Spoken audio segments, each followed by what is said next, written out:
ये आकाशवाणी पटना है। अब आप अभिषेक दास से प्रादेशिक समाचार सुनिए। पहले मुख्य समाचार। प्रदेश में कोविड टीकाकरण के पहले दिन 30,000 स्वास्थ्यकर्मियों को लगाया जाएगा टीका। पहले चरण के टीकाकरण के लिए 25 जनवरी तक स्वास्थ्यकर्मी करा सकते हैं पंजीकरण। राज्य सरकार ने लोगों से यूरिया की कमी को लेकर फैलाई जा रही अफवाहों पर ध्यान नहीं देने की अपील की। नक्सलियों के खिलाफ चलाए गए अभियान के दौरान गया के लुटुआ जंगल से बरामद 34 आईईडी बम को निष्क्रिय किया गया। और बर्फीली पछुआ हवा के कारण प्रदेश भर के तापमान में 7 डिग्री सेल्सियस तक की कमी आई। अगले 3 से 4 दिनों तक मौसम के रुख में नहीं होगा कोई परिवर्तन। बुलेटिन की शुरुआत इस संकल्प के साथ। कोविड-19 महामारी के खिलाफ देश एकजुट होकर लड़ रहा है। आप भी हमारे साथ सुरक्षा और बचाव के 3 आसान एहतियाती उपायों का संकल्प लें। कोविड-19 से बचाव और सुरक्षित रहने के 3 उपाय। मास्क लगाएं, 2 गज दूरी है जरूरी, सुरक्षित दूरी रखें, हाथ और मुंह साफ रखें। अब समाचार विस्तार से। प्रदेश में कोविड टीकाकरण के पहले दिन शनिवार को 30,000 स्वास्थ्यकर्मियों को टीका लगाया जाएगा। स्वास्थ्य मंत्री मंगल पांडेय ने बताया कि इस दौरान सभी 300 केन्द्रों पर 100 लोगों को टीके लगाए जाएंगे। इस अवसर पर मुख्यमंत्री नीतीश कुमार पटना के आईजीआईएमएस स्थित टीकाकरण केन्द्र पर मौजूद रहेंगे। श्री पांडेय ने कहा कि जिन लोगों ने टीके के लिए पंजीकरण कराया है उन्हें एसएमएस के माध्यम से जानकारी मिलेगी। उन्होंने बताया कि टीकाकरण की प्रक्रिया शुरू होने के बाद भी पहले चरण के लिए स्वास्थ्यकर्मी 25 जनवरी तक पंजीकरण करवा सकते हैं। इस बीच बिहार को कोविड टीके की पहली खेप मिल गई है।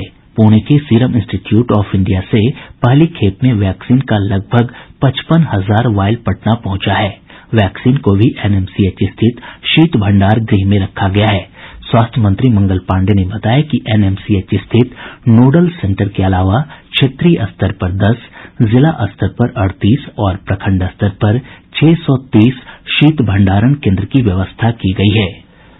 स्वास्थ्य मंत्रालय ने कहा है कि केन्द्र सरकार विश्व का सबसे बड़ा कोविड टीकाकरण अभियान शुरू करने के लिए राज्यों और केन्द्र शासित प्रदेशों के साथ लगातार संपर्क बनाए हुए है।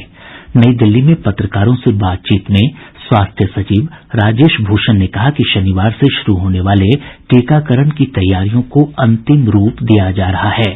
माननीय प्रधानमंत्री जी ने सभी राज्यों के माननीय मुख्यमंत्री जी से और माननीय उपराज्यपाल गण से और माननीय प्रशासक गणों से विमर्श किया था। उसमें उन्होंने कुछ दिशा निर्देश भी दिए थे। तो राज्यों के साथ भारत सरकार का बहुत नजदीकी कोलैबोरेशन हो रहा है। वैक्सीन के रोल आउट के लिए सभी तैयारियां सुनिश्चित की गई हैं। All preparations are on track for the vaccine roll out from 16 January 2021। स्वास्थ्य सचिव ने एक बार फिर दोहराया कि आपात स्थिति में उपयोग के लिए मंजूर दोनों टीके कोविशील्ड और कोवैक्सीन का निर्धारित नियामक प्रक्रिया के माध्यम से सुरक्षा और प्रतिरक्षात्मकता परीक्षण किए गए हैं। 2 वैक्सीन हैं, एक कोविशील्ड और एक कोवैक्सीन, जिनको की इमरजेंसी यूज ऑथराइजेशन जिसे पॉपुलर लैंग्वेज में कहा जाता है EUA दिया गया है। हमारा जो देश का कानून है new drugs and clinical trial rules 2019, उसमें इसे एक्सेलरेटेड अप्रूवल प्रोसेस कहते हैं। ये दोनों वैक्सीन अपनी सेफ्टी और इम्यूनोजेनेसिटी को स्टैब्लिश कर चुके हैं through a well prescribed regulatory process.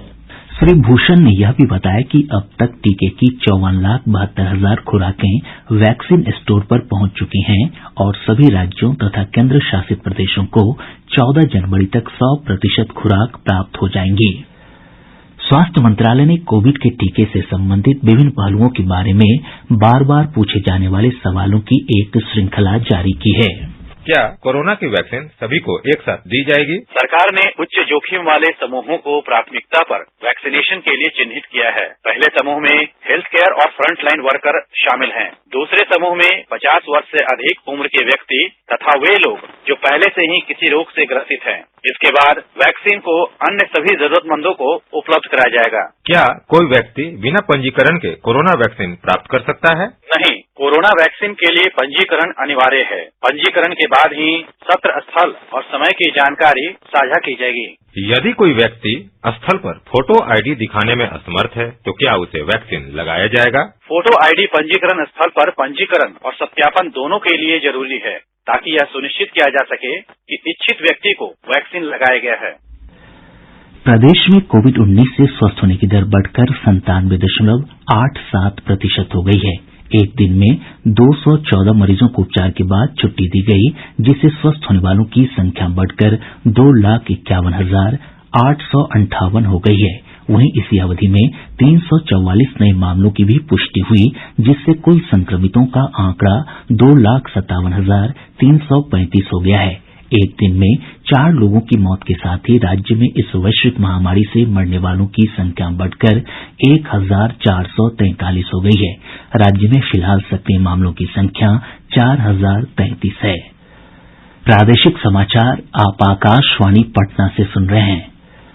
राज्य सरकार ने लोगों से यूरिया की कमी को लेकर फैलाई जा रही अफवाहों पर ध्यान नहीं देने की अपील की है। कृषि निदेशक ने बताया कि प्रदेश में यूरिया समेत किसी भी खाद की कमी नहीं है। रबी मौसम में अक्टूबर से दिसंबर तक 7.5 लाख टन यूरिया की आवश्यकता के विरुद्ध केंद्र सरकार द्वारा 7,30,000 टन यूरिया उपलब्ध कराया गया। वहीं जनवरी के लिए 2.20 लाख टन यूरिया का आवंटन किया गया है। कृषि निदेशक ने बताया कि खाद की कालाबाजारी रोकने के लिए सभी जिलों में नियमित रूप से छापेमारी की जा रही है। खाद की कालाबाजारी की सूचना कृषि निदेशालय की टेलीफोन संख्या 061222000814 या संबंधित जिला पदाधिकारी और जिला कृषि पदाधिकारी को दी जा सकती है। बर्फीली पछुआ हवा के कारण प्रदेश भर के अधिकतम और न्यूनतम तापमान में 7 डिग्री सेल्सियस तक की कमी आई है। मौसम विज्ञान केंद्र पटना के अनुसार आने वाले 3 से 4 दिनों तक यही स्थिति बनी रहेगी।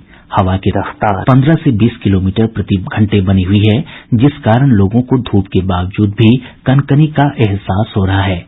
मौसम के रुख में आए परिवर्तन को कृषि वैज्ञानिकों ने रबी फसल के लिए अच्छा बताया है। पटना जिले के 4 नगर निकायों पटना नगर निगम और दानापुर, खगौल तथा फुलवारीशरीफ नगर परिषद क्षेत्रों में अब इस साल 30 सितंबर तक डीजल चालित ऑटो रिक्शा का परिचालन होगा। मुख्यमंत्री नीतीश कुमार की अध्यक्षता में राज्य मंत्रिमंडल की हुई बैठक में इस आशय के प्रस्ताव को मंजूरी दी गई। पहले यह समय सीमा 31 मार्च तक निर्धारित थी। वहीं कैबिनेट ने राजस्व और भूमि सुधार विभाग में 3,883 विभिन्न पदों के सृजन को भी मंजूरी दे दी है। इनमें से सबसे अधिक 3,738 पद डाटा एंट्री ऑपरेटर के होंगे। एक अन्य फैसले में राज्य के सरकारी अस्पतालों में जीविका समूहों के माध्यम से दीदी की रसोई नाम से कैंटीन के संचालन को भी स्वीकृति दी गई। नक्सलियों के खिलाफ चलाए गए अभियान के दौरान गया जिले के इमामगंज प्रखंड के लुटुआ जंगल से बरामद 34 आईईडी बम को सीआरपीएफ की टीम ने निष्क्रिय कर दिया है। ये सभी बम बारूदी सुरंग के रूप में क्रमिक रूप से 3 से 4 फीट की दूरी पर लगाए गए थे।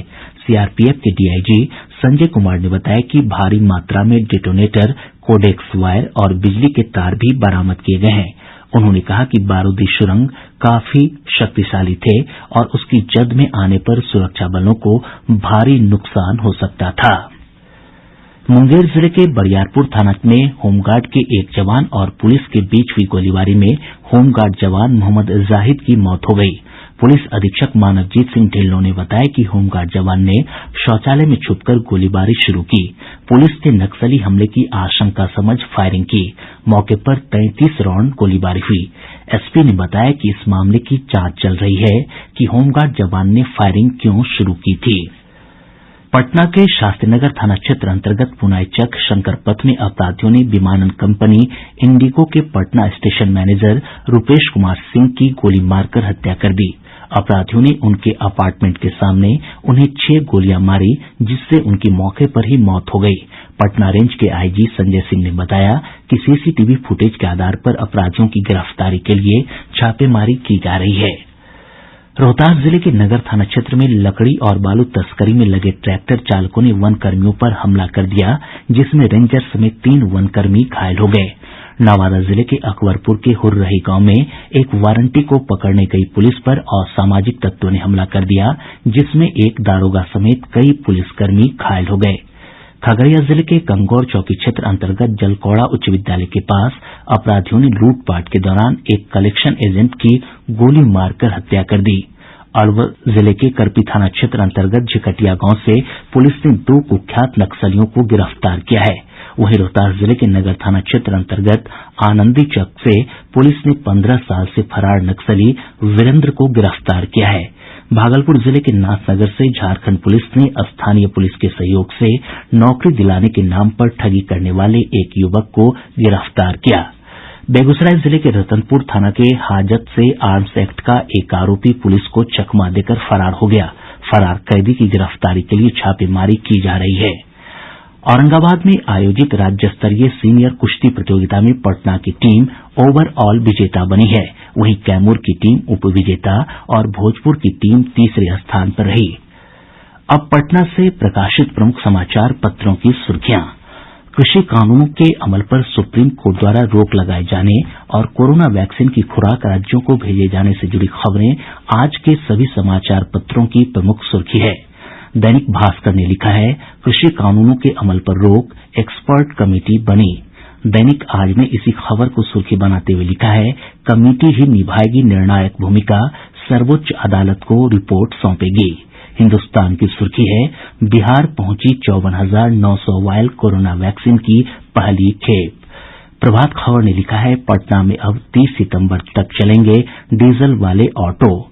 दैनिक जागरण लिखता है, सरकारी अस्पतालों में अब जीविका की रसोई। राष्ट्रीय सहारा की सुर्खी है, गोरखपुर में आज देश का सबसे ऊंचा तिरंगा फहराएंगे योगी आदित्यनाथ। और अब अंत में मुख्य समाचार एक बार फिर।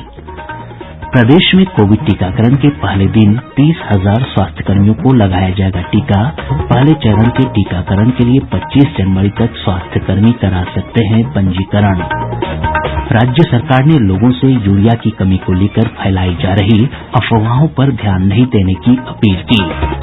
नक्सलियों के खिलाफ चलाए गए अभियान के दौरान गया के लटुआ जंगल से बरामद 34 IED बम को निष्क्रिय किया गया।